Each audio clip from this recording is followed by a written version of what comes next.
Assalamualaikum dan salam sejahtera bersama saya Muhammad Dihya Sahlan dalam berita pagi Sabah edisi Jumaat 12 November 2021. Kerajaan negeri akan mewujudkan bandar pintar atau Smart City di beberapa kawasan tumpuan yang dipacu pelan strategi kerajaan digital. Pembangunan bandar pintar itu bagi mewujudkan ekosistem ekonomi digital dan pembudayaan digital dalam meningkatkan kualiti hidup yang memberi manfaat kepada keseluruhan rakyat Sabah. Menurut Ketua Menteri, Datuk Seri Panglima Haji Jinor, ia selaras dengan teras ketiga hala tuju Sabah Maju Jaya SMJ iaitu jaringan infrastruktur dan kelestarian hijau. Strategi di bawah teras ini meliputi usaha membina dan menambah baik jaringan infrastruktur darat, laut dan infrastruktur komunikasi, melaksanakan pendigitalan serta meningkatkan akses dan kesamarataan dalam menikmati kemudahan pembangunan. Datuk Haji Ji menyatakan demikian ketika melancarkan aplikasi e-Jariah Sabah yang dibangunkan Perbadanan Baitul Mal Negeri Sabah di Menara Kinabalu. Aplikasi e-Jariah memudahkan orang ramai membuat sumbangan jariah atau sedekah melalui telefon pintar. Dalam majlis ini, Datuk Haji Ji menyaksikan upacara menandatangani borang potongan gaji bulanan Setiausaha Pejabat Menteri Tugas-Tugas Khas Sabdin Ibrahim, Pengarah Jahins Datuk Saiful Zaman Sanggul dan Ketua Pegawai Eksekutif Majlis Ugama Islam Sabah, MUIS, Ramlan Awang Ali.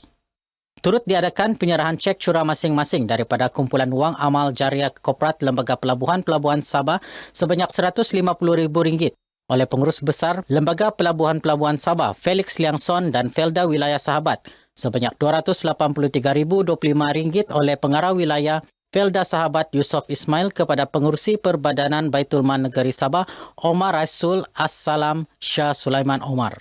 Dalam majlis berasingan, Datuk Haji Ji menyaksikan penyerahan zakat perniagaan Lembaga Tabung Haji TH berjumlah RM2,144,043.47 bagi tahun kewangan 2020 kepada MUIS daripada Pengarah TH Wilayah Sabah dan Sarawak, Datin Haja Nur Laila Said kepada Timbalan Pengurusi MUIS, Ustaz Malai Alim Malai Ahmad. Baik perkembangan semasa COVID-19, Sabah catat 579 jangkitan baharu semalam, meningkat 6 kes berbanding 579 kes pada hari sebelumnya. Bilangan pesakit sembuh pula 401 orang menjadikan jumlah kumulatif sembuh kini 213,120 orang. Menurut kenyataan Menteri Kerajaan Tempatan dan Perumahan, Datuk Seri Panglima Masidi Manjun, 12 daerah mencatat pertambahan kes termasuk Penampang, Tambunan, Tawau, Sepitang, Kota Belud dan Tenem. Manakala 12 daerah mencatat penurunan antaranya Kota Kinabalu, Beaufort, Putatan dan Kuala Penyu. Kes baharu berkenaan dikesan melalui saringan bergejala 228 kes, saringan kontak 311 kes dan lain-lain saringan 40 kes. Jumlah pesakit dalam kategori serius yang memerlukan rawatan di hospital kekal rendah, iaitu seorang pesakit dalam kategori 3, 5 pesakit dalam kategori 4 dan seorang pesakit dalam kategori 5. Sejumlah 12 kematian juga dilaporkan di 8 daerah. Tiada kluster baharu direkodkan. Seterusnya kita ikuti statistik terkini kes COVID-19 mengikut daerah dan kadar vaksinasi bagi Sabah.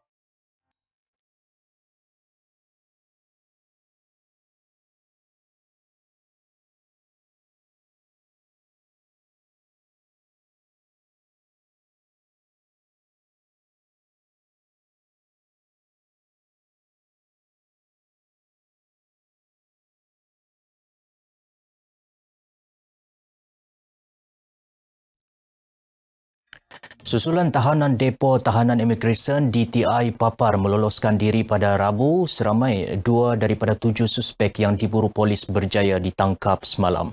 Kini 5 lagi suspek giat diburu polis. Ketua Polis Daerah Papar, Deputi Superintendent Bartolomeo Umpit mengesahkan tangkapan itu ketika dihubungi RTM di Papar. Usaha memburu 5 lagi suspek iaitu Nazwin Usman, 24 tahun, Herman Bilau, 35, Husin Japar, 43, Pertama Lapanji, 40 dan Tuliang Maddalani, 35 tahun giat dilakukan. Orang ramai yang mempunyai maklumat boleh menghubungi talian tertera. Pada Rabu, 14 tahanan DTI warga Filipina berumur antara 23 hingga 42 tahun melarikan diri dengan mengumpil bumbung tandas dan memotong pagar pusat tahanan tersebut. Sebanyak 33,861 kilogram barangan buangan elektrik dan elektronik US berjaya dikumpul dalam tempoh 10 hari menerusi pertandingan pengumpulan US yang disertai 11 pihak berkuasa tempatan PBT negeri ini. Ia melibatkan PBT Kota Kinabalu, Pinampang, Tawau, Beaufort, Sandakan, Lahadatu, Kudat, Sepitang, Beluran, Keningau dan Papar. Menurut Pembantu Menteri Pelancongan Kebudayaan dan Alam Sekitar, Datuk Johnston Bangkwai, pertandingan ini bertujuan memudahkan pelupusan e-waste dari rumah sekaligus membantu melestarikan alam sekitar dalam komuniti di bandar dan luar bandar. Beliau berucap merasmikan sambutan Hari Alam Sekitar Negara HASN peringkat negeri Sabah 2021 secara maya di Kota Kinabalu. Pelbagai aktiviti diadakan sempena HASN, antaranya Anugerah Kewartawanan Alam Sekitar, dimenangi RTM Sabah dengan johan kategori Wartawan TV, dimenangi Maria Isek. Diikuti tempat kedua dan ketiga, masing-masing dimenangi Sharon Raymond Kisil dan Sarifah Monazra Sarif. Turut diadakan pertandingan Household e-Waste, pertandingan fotografi dan poster digital alam sekitar. Sebuah tapak projek binaan diarah tutup Lembaga Pembangunan Industri Pembinaan Malaysia CIDB Sabah akibat gagal mematuhi peraturan ditetapkan dalam operasi penguatkuasaan bersepadu antara jabatan disandarkan. Selain itu, 3 notis dikeluarkan iaitu notis meminta maklumat kesalahan akreditasi dan kad hijau serta notis pemberitahuan kewajipan kontraktor. Objektif kita mengadakan operasi penguatkuasaan bersepadu ini adalah untuk memberi kesedaran terutamanya kepada penggiat industri tentang perlunya mereka mematuhi undang-undang yang terkait dalam industri pembinaan supaya mereka ini sentiasa mematuhi peraturan ini dan tidak ada kesalahan yang mereka lakukan. Dan ini juga akan memberi kesedaran kepada penggiat industri lah supaya sedar bahawa penguatkuasa akan sentiasa mengadakan operasi. Pengarah CIDB Sabah, Rosman Awang Hassan ditemui media selepas operasi berkenaan di sebuah tapak projek di Batu Tujuh Sandakan. Dalam operasi ini, Jabatan Kesihatan Negeri mengeluarkan 3 kompaun di bawah Akta Pencegahan dan Pengawalan Penyakit Berjangkit 1988 dan 1 kompaun RM10,000 bagi kesalahan prosedur operasi standard SOP Majlis Keselamatan Negara. Sementara itu, 5 kesalahan dikenal pasti Jabatan Tenaga Kerja, antaranya tiada pendaftaran penyata gaji dan lesen menggaji pekerja bukan pemaus tautin. Pejabat Pembangunan Negeri Sabah ICU Jabatan Perdana Menteri menjalin kerjasama dengan badan-badan korporat menerusi program tanggungjawab sosial korporat CSR iCare4U Care Kasih. Ia dilaksanakan seiring dengan matlamat menyemai semangat dalam kalangan badan-badan korporat menghulur bantuan kepada golongan memerlukan di negeri ini.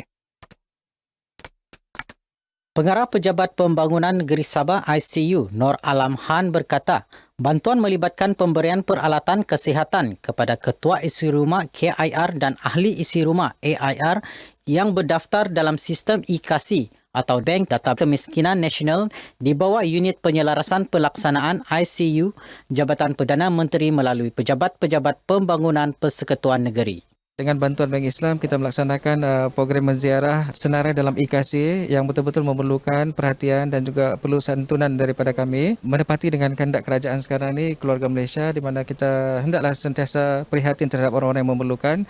Beliau ditemui RTM sempena program berkenaan di Ranau. Program CSR di seluruh Malaysia lah. Jadi kami kalau tiada ICU, kami susah juga membuat sebab ICU menjemput kami dan kami membantu dari segi apa yang kita bolehlah. Semoga yang apa yang diberikan itu dapat dipakai dengan baik dan dapat manfaat yang baiklah untuk keluarga saya, terutama sekali bapak saya. Terima kasihlah yang bantuan ini yang begini dilantarkan masa apa terjadi nggak memang sangat semangat. Saya terima sajalah yang apa saja yang terjadi. Kembara program iCare4U, Care Kasih berlangsung selama 4 hari bermula dari Kota Kinabalu seterusnya ke Sandakan, Lahadatu dan Tawau sebelum berakhir di Pulau Bum Bum sempurna 14 November ini. Program Ziarah Hijrah Anjuran Jabatan Hal Ehwal Agama Islam Negeri Sabah JAINS dilihat mampu meninggikan syiar Islam selain menyantuni keperluan umat di negeri ini.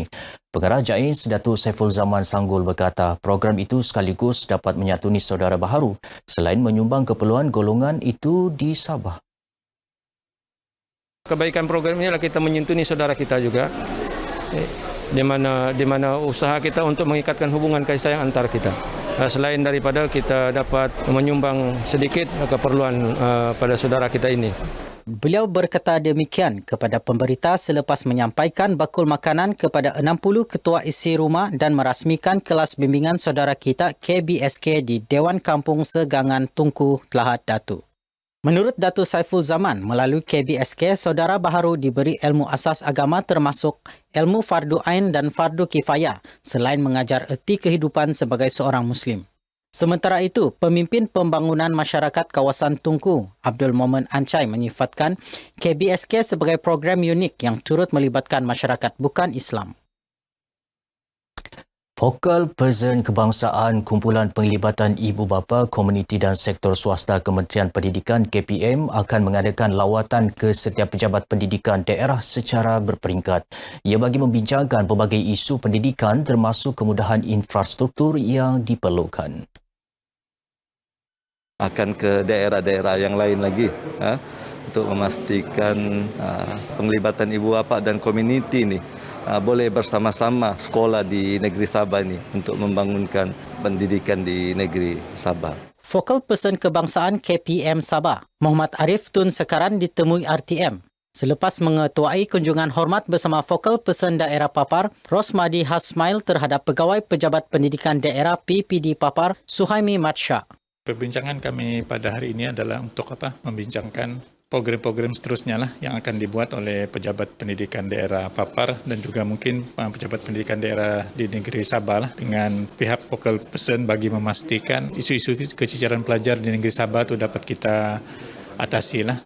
Bagi saya satu yang kita dapat pada hari ini kesediaan sekolah untuk bekerjasama dengan pihak Focal Person untuk menyelesaikan isu-isu berbangkit. Pelantikan 24 Focal Person Kebangsaan di setiap daerah oleh Jabatan Pendidikan Negeri Sabah antara lain bertujuan menangani masalah keciciran pelajar terutama di kawasan luar bandar. Muhammad Arif turut mengadakan lawatan ke Sekolah Kebangsaan Surati dan Sekolah Menengah Kebangsaan Pengalat Papar. Baik saudara, sekian dahulu berita pagi Sabah. Terus patuhi SOP bagi mengekang penularan COVID-19. Ingat, COVID itu benar. Saya Muhammad Diyah Sahlan. Assalamualaikum dan salam hormat.